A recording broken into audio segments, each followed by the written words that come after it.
Bueno, muchísimas gracias Fernando y muchísimas gracias a todos los que estamos preparando todo esto. Las charlas que hemos tenido en este día, creo que estamos como saturados de belleza, o sea, impactados y en shock ante tanta luz, tanta bondad, un camino tan enriquecedor espiritual y humano.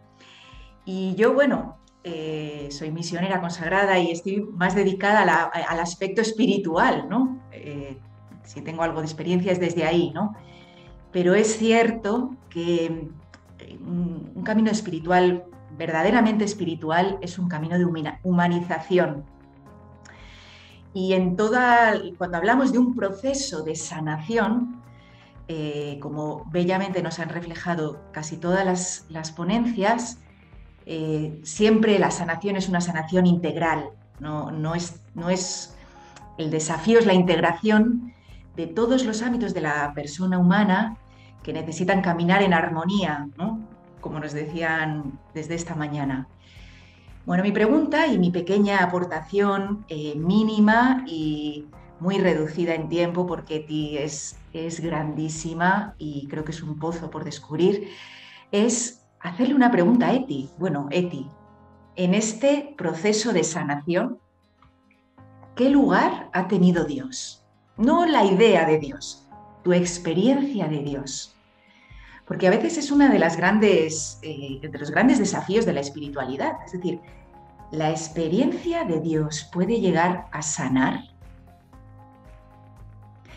Y bueno, creo que Rosana nos decía, ¿no?, esta tarde con mucha claridad que sanarnos no significa la curación, sino la capacidad de integración y de encontrar y disfrutar de la belleza de la vida en medio de las circunstancias, ¿no? Y entonces, ¿cuál ha sido, por así decir, el lugar de Dios, ¿no? Yo creo que acercarse a Eti en su experiencia de Dios, más que Moisés, necesitamos descalzarnos. Porque Eti no va a hablar con conceptos preconcebidos de Dios ni de la espiritualidad. No va a sacar aquí la teología sistemática de Santo Tomás para analizar su experiencia. Ella es libre, es culta, profunda y libre, pero guiada por el Espíritu, tiene una sintonía profunda con los grandes maestros de la espiritualidad. Ignacio, Teresa, San Juan de la Cruz, Santa Teresita de Lisieux, o sea, es impresionante, ¿no? Y uno de los primeros pasos, yo diría primer paso de fe, aunque no lo parezca, es que Eti fue una mujer una joven con conciencia de necesitar ser sanada. Hay una frase muy célebre, ¿no?, que decía San Agustín: el Dios que te creó sin ti no te salvará sin ti. Y Dios no nos puede ni salvar, ni sanar, ni transformar de aquello de lo que no somos conscientes. Entonces, cuando en la vida llegan momentos de tomar conciencia de que necesito sanación, lejos de estar mal o fatal o peor imposible, normalmente se convierte en por así decir, nosotros decimos, eso ya es gracia de Dios. Entonces, cuando Eti afirma, ¿no?, y lo afirma con unas imágenes impresionantes, ¿no?, que nos han ido diciendo también esta tarde Raquel, ¿no? Dice, ahí estaba yo con mi atasco espiritual. En otros momentos, por dentro soy como un caos que necesita orden, un ovillo enmarañado que me tiene prisionera, un rompecabezas donde todas las piezas están revueltas, una ciénaga, o dentro de mí hay unas olas furiosas de las que hay que rescatar tierra firme. Y en los momentos de mayor bajón, ¿no?, una expresión fuerte, yo me experimentaba como un alma sin epidermis, ¿no? Hay que imaginarse un alma sin epidermis. Dice, hasta el más mínimo roce me hería de las relaciones, de la situación. Bueno, pues, ¿dónde está Dios?, ¿no? Y la frase célebre, que ya los de este encuentro la debemos saber y conocer, es cuando Eti afirma, dentro de mí hay un pozo muy profundo. Dice, y ahí dentro está Dios. A veces puedo llegar hasta Él, pero otras veces tengo piedras, escombros, y Dios ha quedado enterrado debajo. Y hay que desenterrarlo de nuevo, ¿no? Como la primera toma de conciencia, su primer acto de fe, ¿no?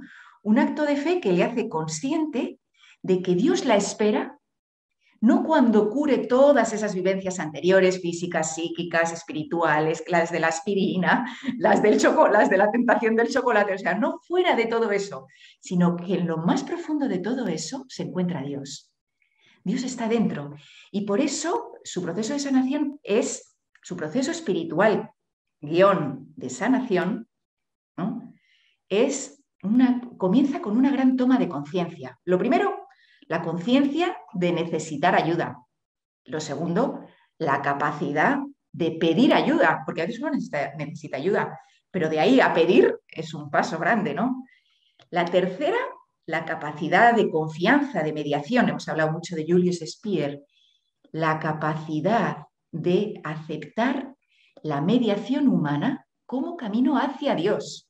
Y ahí va el psicólogo, no iba un acompañante espiritual.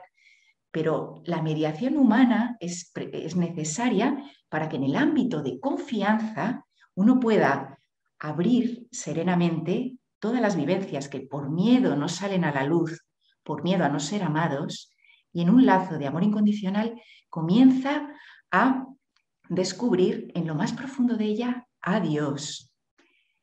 Una sinceridad cristalina, ¿no? Es la mística, la mística de la honestidad. Eti no soporta las grandes palabras elevadas hablando de Dios que no reflejan la verdad de nuestra vivencia, ¿no? Como decía también Julio, ¿no? La humildad de Eti, ¿no? Una transparencia cristalina. Quien empieza a leer el diario se encuentra con una, como se dice a veces, una escritura estilo fluido de conciencia, ¿no? Que es como quien deja la conciencia fluir, ¿no? Ella sin el cargo, el peso de conciencia de la culpabilidad, deja su conciencia fluir y parece que se nos está desnudando delante de nosotros una conciencia, una vida en todos sus ámbitos, ¿no? Y unas tesis del aprendizaje de la oración, ¿no? Esto lo estoy diciendo, estos serían grandes temas, ¿no? Pero vamos a analizar el proceso. Pero este paso es necesario. Eti necesita poner orden en su caos.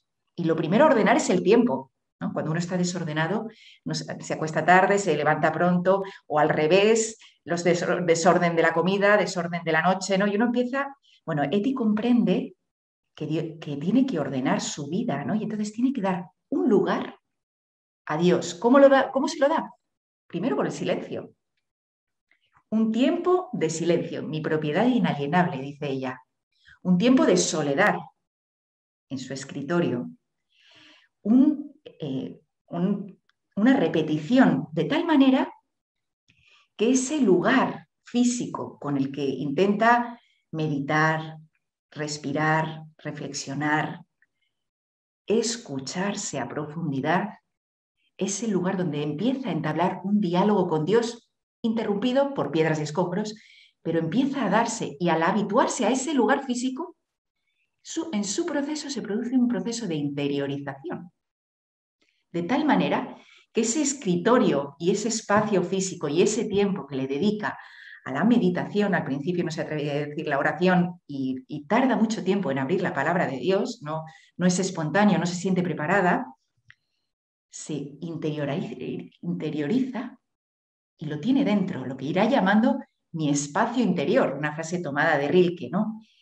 Y ahí descubre la presencia de Dios, una presencia de Dios que se va arraigando en lo más profundo de ella. Un espacio interior que le permite integrar su pasado, vivir el presente y enfrentar el futuro. Y lo va describiendo, hay un aspecto que a mí me parece fundamental en el proceso espiritual, y es que Eti empieza a darse cuenta que empieza a tener un centro interior, ¿no? Ese centro interior, o como nos decía Julio también esta mañana, el corazón, ¿no?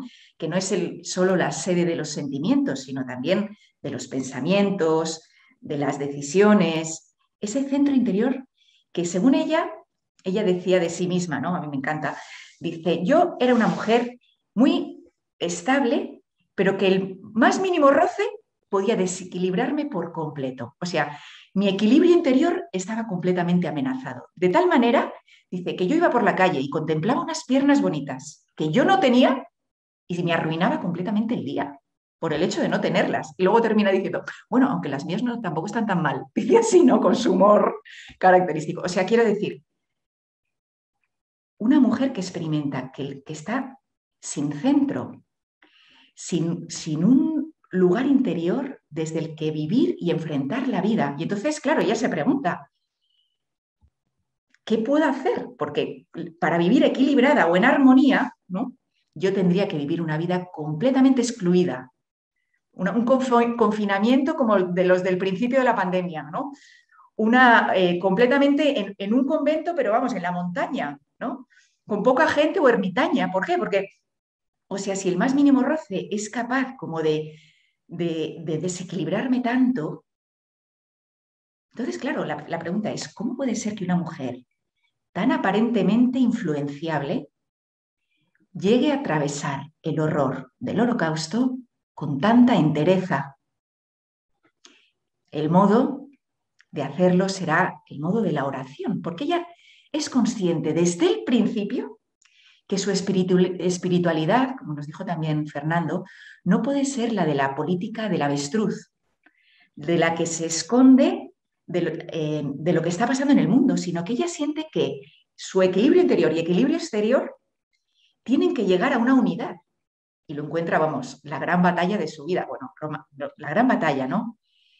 Y bueno, pues ¿cómo puede ti, en medio de un ambiente cada vez más adverso, no solo protegerse, sino crecer espiritualmente? O sea, la adversidad puede ser oportunidad para crecer en una vida espiritual. Pues Eti se pregunta, bueno, a lo mejor lo que tengo que hacer es ir por el mundo con una coraza bien puesta y que dice, pero no es lo mío, no es para mí, una coraza no es para mí, porque Eti es profundamente perceptiva, dice, a veces me siento como una cámara fotográfica que va recibiendo todas las escenas, ¿no? Sino que Eti comprende que en ella se tiene que ir labrando lentamente ese centro interior, que a través de la oración se va convirtiendo en su coraza, como muro que la protege del exterior. Y entonces dice con sus palabras, las amenazas y el terror crecen día a día. Alzo la oración en torno a mí como si fuera un oscuro muro que me protege.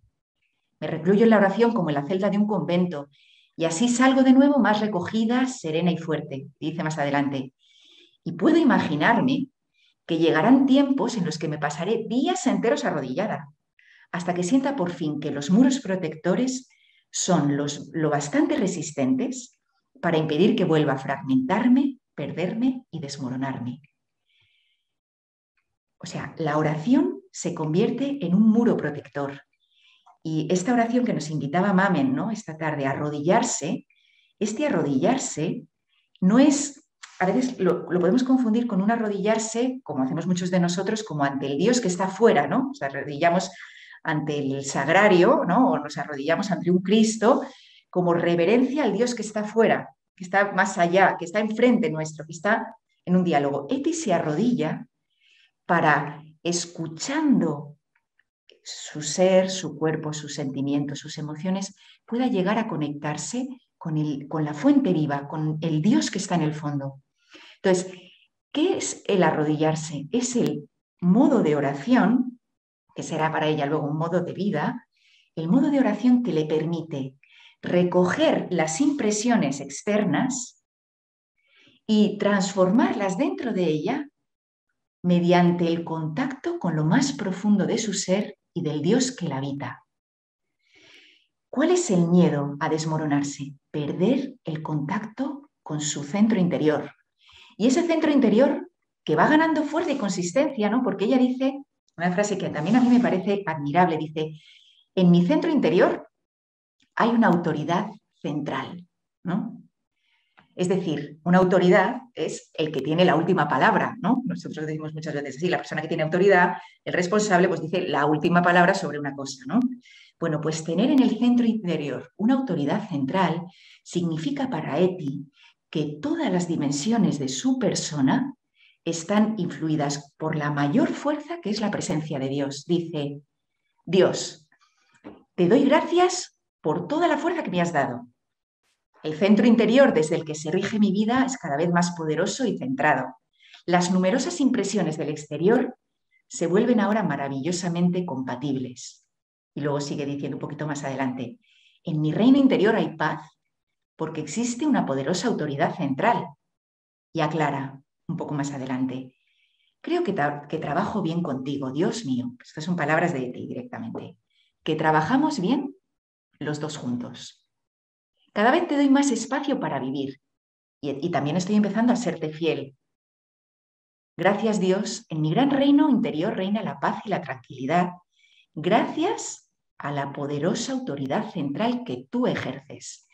Hasta los confines más remotos, ella es muy metafórica, muy simbólica, los confines más remotos, mi cuerpo, mi sensibilidad, mis fantasías, mis emociones, mis pensamientos, mis estados de ánimo, perciben tu autoridad y tu amor y son guiadas por ti.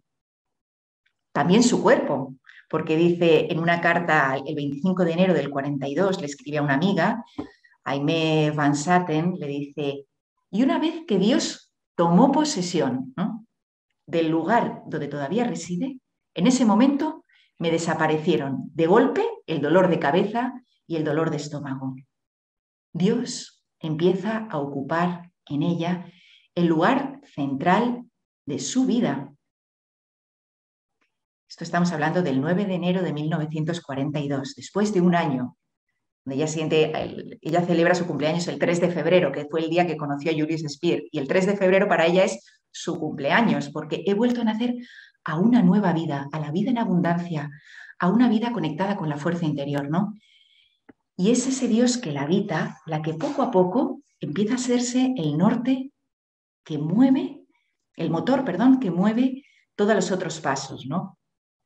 Claro, pero en ese camino espiritual de sanación no sería verdadero si no integrara el sufrimiento. Y bueno, el arte de sufrir que tiene Eti, según ella, porque lo tienen los espirituales orientales, que los occidentales dicen no sabemos sufrir, no hemos conocido el arte de sufrir. El arte de sufrir es una clave hondísima en Eti, ¿no? Yo solamente voy a detallar dos aspectos que tienen que ver como con el lugar de Dios en el sufrimiento. Eti, desde el principio, nos salva y salva la imagen de Dios de una interpretación errada, ¿no? Yo creo que muchas veces todos nosotros sufrimos mucho más por la interpretación que hacemos del sufrimiento que por el mismo sufrimiento en sí. Cómo yo leo el sufrimiento, ¿no? Y muchas veces, consciente o inconscientemente, creemos que Dios nos lo manda. O sea, Dios nos lo provoca o Dios nos hace crecer con el sufrimiento, pero que Dios se valga del sufrimiento para actuar en el corazón del hombre puede ser. Pero Eti desde el principio se para firmemente y dice, no podemos pedirle cuentas a Dios de hasta dónde hemos llevado los hombres en nuestra libertad la historia. O sea, no podemos acusar a Dios de hasta dónde hemos llevado nosotros la historia. Y esto es muy profundo porque Eti se relaciona con un Dios que no es el Dios del que espera todo sin poner ella de su parte. Ella, desde el principio, sus primeros contactos con Dios pasan como por sentirse colaboradora de Dios, ¿no? Como diciendo, no le podemos dejar a Dios todo. Dios nos tiene como colaboradores suyos, trabajamos bien juntos, ¿no? Y empieza a percibir que Dios respeta profundamente la libertad del hombre, hasta el punto de que la historia pueda llegar a semejante vergüenza histórica como ha sido el Holocausto.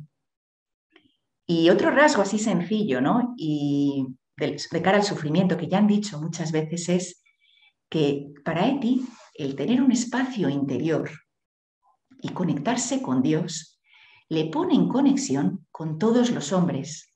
Y por eso llega a afirmar con mucha fuerza, ¿no? No estoy sola, no sufro sola, no vivo sola, dice con sus propias palabras en el 2 de julio de 1942. Estoy todos los días en Polonia, en los campos de batalla, o de sacrificio podría llamarse, y tengo visiones de los campos de batalla verde pálido. estoy con los hambrientos, con los maltratados y moribundos cada día. Y añade, ¿no? Pero también estoy con el jazmín y con ese pedazo de cielo detrás de mi ventana. Para todo hay lugar en una vida, para creer en Dios y para una muerte miserable, ¿no? Bueno, pues Eti experimenta lo que hoy nosotros llamamos muchas veces una espiritualidad de comunión, es decir, la humanidad es un todo, la historia es un todo. Nosotros como cristianos creemos muchas veces en el cuerpo de Cristo y lo que yo estoy viviendo o sufriendo empieza a cobrar sentido cuando experimento que hay una solidaridad profunda en el sufrimiento. Decían, no sé quién ha sido el de la mañana, creo que ha sido Mónica, que decía, el sufrimiento nos iguala. Y eso ha sido la pandemia, un sufrimiento que nos ha igualado. ¿Y cuál será otro paso significativo para Eti de crecimiento espiritual y yo diría de sanación? Nos decía esta mañana también Julio, Eti no solamente enfrentó todas las batallas interiores, todos los miedos, todas las heridas que traía, sino que fue capaz de optar en la vida sana y optar libremente, ¿no? Eti, en este mes de julio, donde la presión es fortísima contra el pueblo judío, donde han crecido mucho las medidas, Eti se define ante una toma de postura ante la historia. No quiere huir, quiere compartir el destino de su pueblo. Y en ello ha encontrado un para qué. Yo creo que la vida, por así decir, la antífona del salmo de la vida de Eti es: la vida es bella y está llena de sentido y, como Fernando bien recoge, a pesar de todo, ¿no? Y esa forma de decir, la vida no solo es bella, no la empiezo a disfrutar, sino que tiene un sentido. Y un sentido capaz de orientar las mejores energías. Un para qué en la vida, ¿no? Todo su ser, toda su persona, todo lo que ha vivido, todo lo que ha atravesado, en Eti encuentra una orientación. Y yo creo que no hay nada más bonito en la vida y más sanador que encontrar una orientación, una motivación profunda que te haga sentir que vives la vida, diríamos, con vocación, aquello a lo que has sido llamado, ¿no? Y también nos lo decía Rosana esta tarde, ¿no? Eti descubrió, detrás de ese compartir el destino de su pueblo, descubrió que Dios la necesitaba. Y yo creo que esto es un cambio de papeles, ¿no? Como que normalmente Dios es el Dios altísimo, omnipotente, creador, ¿no? Eso hasta los judíos lo confiesan así, ¿no? Y se da una inversión de papeles donde Dios aparece como aquel necesitado de ayuda. Y este es como el gran, o sea, yo diría, una de las grandes cimas de la mística de Eti. Eti llega a ponerse en contacto con el rostro vulnerable de Dios. Un Dios que, lo que decíamos al principio, el que nos creó sin nosotros no nos salvará sin nosotros y que ha querido respetar hasta tal punto la libertad del hombre que puede permanecer enterrado en una vida toda la vida, que no se impondrá y que necesita ser cuidado, custodiado. Y ese ayudar a Dios la enfrenta a realizar, por así decir, como su gran misión. En un momento nos dice, no, la única cosa que podemos salvar en estos tiempos, lo único que verdaderamente importa es salvar ese trocito de Dios en nosotros. Perdón, está haciendo la oración.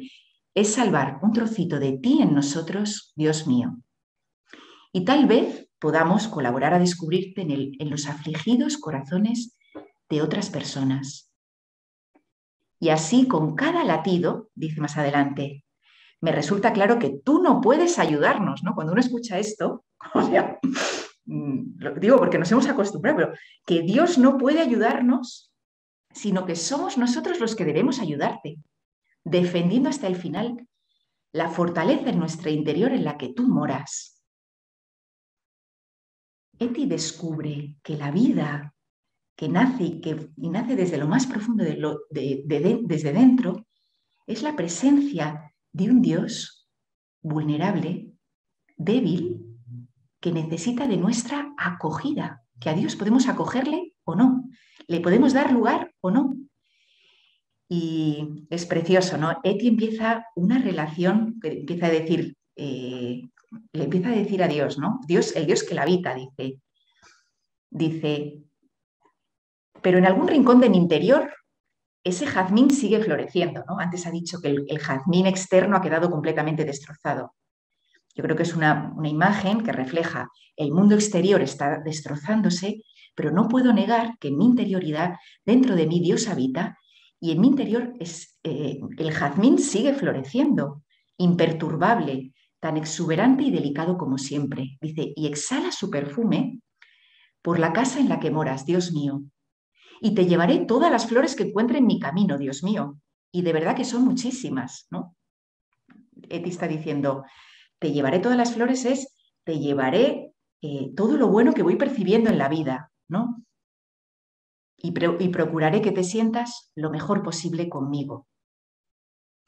Y Eti, al haber hecho tanta experiencia que Dios la habita, cuando llega a Westerbork, descubre, por así decir, como su vocación en medio del trabajo que tiene como trabajadora social, que será, lo dice de muchas maneras, ser barracón de acogida, ¿no?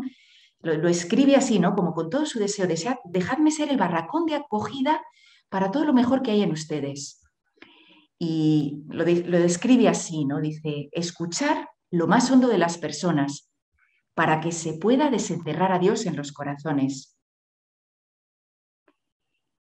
No basta, dice, y ahí dice, yo creo que describe perfectamente su misión y la síntesis de todo lo que hemos hablado en este día. Dice, no basta solamente con predicar tu palabra, Dios mío, no basta con alabarte ante los demás, con desenterrarte de sus corazones. Hay que despejar en los otros el camino que conduce a ti, Dios mío.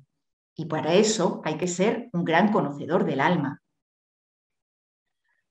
Sigue expresando un poquito más adelante. Las personas son para mí como casas con la puerta abierta. Entro y recorro sus pasillos y habitaciones. Dice, todas ellas tendrían que convertirse en una vivienda consagrada a ti, Dios mío. Y te prometo, repite, te prometo que te buscaré un alojamiento y un techo en el mayor número de casas posibles. Hay tantas casas vacías, te introduciré en ellas como huésped principal. O sea, cuando Eti ha descubierto que dentro de ella hay un sentimiento vital indestructible, una riqueza que se ha ido sembrando en todo su proceso, descubre que cuando se tiene a Dios en lo más profundo del ser, aunque no nos lo quiten todo, no nos quitan nada. Y por eso, celosa, como San Pablo, o sea, con celos, ¿no? Con apremio, dirá, te buscaré un lugar, porque si tú te sitúas en el lugar de honor en los corazones, no podrán destruir la dignidad inviolable de todo ser humano, aunque lo estén destrozando por fuera, como es en Westerbork camino a Auschwitz. Y entonces, en su proceso, ¿no? Otra pequeñita clave, ya vamos terminando, otra pequeñita clave que también nos decía Mónica, dice, claro, dice, hay que ser un gran conocedor del alma humana. Eti experimenta que su proceso espiritual ha sanado profundamente su vida porque todo el camino que ella ha recorrido se puede convertir, por así decir, en pan para los demás, en bálsamo para los demás, y le ha permitido aprender a leer en los demás. Dice, he experimentado esto, ¿no? El 22 de septiembre. Dice, en los rostros de las personas, a partir de miles de gestos, de pequeñas expresiones, de historias personales. Tras haberlo aprendido en mí, aprendí que también podía leerlo en otros, ¿no? Y qué curativo es cuando en nuestra vida sentimos eso, que lo que hemos caminado y enfrentado en nosotros mismos puede ser medicina para otros, le da un sentido hondo a la vida, ¿no? Pues termino. Eti y Dios se han convertido mutuamente en un refugio el uno para el otro. Sabemos que las últimas palabras que tenemos de Eti en su última postal, retomadas de un salmo, dicen que es el Salmo 62, no se sabe bien, estaba en investigación. Eti escribe, el Señor es mi cámara alta.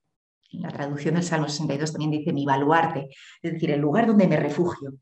O en otro momento le dice el 7 de agosto, ¿no? Dice, Dios mío, dice, aquí no se han dado cuenta en Westerbork que aquí todos son arenas movedizas salvo tú.